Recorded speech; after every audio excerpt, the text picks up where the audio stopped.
Kenapa sholat? Kewajiban. Ada lagi? Baik.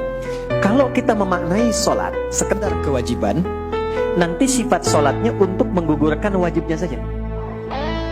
Bahasa gampangnya, yang penting sholat.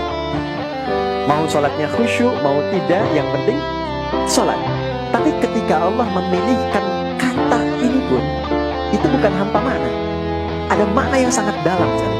Baik, teori mengatakan secara logika, orang yang punya koneksi dengan sosok yang punya segala hal, bukankah lebih mudah hidupnya? Maka kalau kita terkoneksi dengan Allah, kita mudah mengakses semua hal yang kita harapkan tadi. Nah, dalam bahasa Arab, mengoneksikan sesuatu sehingga tersambung kuat dan sulit dilepaskan, itu disebut silah namanya. Silah. Ya. Masih teman-teman ingat kalau kita kumpul-kumpul tuh suka disebut apa namanya? Silaturahim kan? Nah, kenapa menggunakan kata silah? Diharapkan semua yang datang ini terkoneksi. Jadi bukan cuma sekedar datang, kemudian duduk, pulang, tidak. Diharapkan kenal, ini teman siapa, si fulan dari mana. Kalau ada yang punya kesulitan, bisa dibantu gugur kesulitannya. Kalau ada yang gelisah, pulang jadi tenang, pulang saling mendoakan. Itulah yang disebut silah. Nah, jika kita ingin merubah kata ini dengan koneksi yang sangat kuat dalam bentuk ibadah yang terpola caranya awal sampai akhir, maka rubah kalimatnya dari silah menjadi sholat. Jadi, maka kenapa ibadahnya disebut dengan sholat? Karena di dalam sholat itu kita dilatih untuk mengoneksikan diri kita dengan Allah, sehingga saat terkoneksi kita ingat Allah dimanapun. Kalau sudah ingat, terjaga oleh Allah.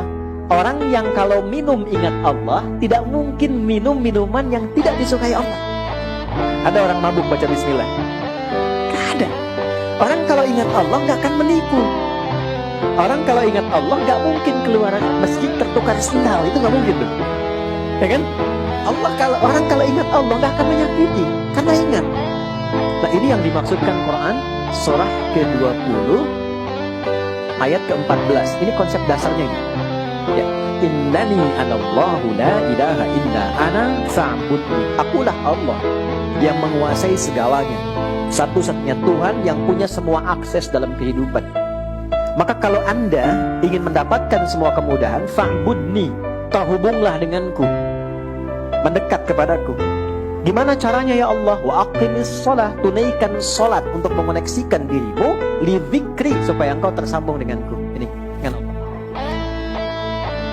Jelas?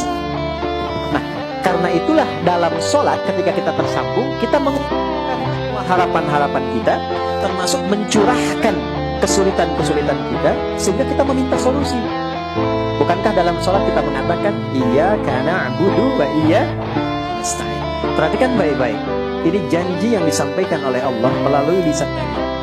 Siapapun orang yang sholatnya benar, berniat mengoneksikan dirinya kepada Allah, itu baru baca Al-Fatihah sampai kalimat iyyaka na'budu wa iyyaka nasta'in, dari mulai wudu sampai dengan kalimat itu, perhatikan jawabannya.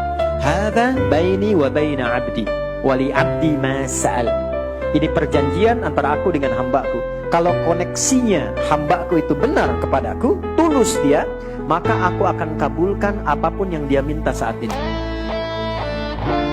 Karena itu, tidak ada satupun, bahkan Nabi dan Rasul yang pernah hidup di bumi, saat punya kesulitan dan meminta sesuatu, mereka umumnya lakukan dalam sholat, dan selalu cepat dikabulkan.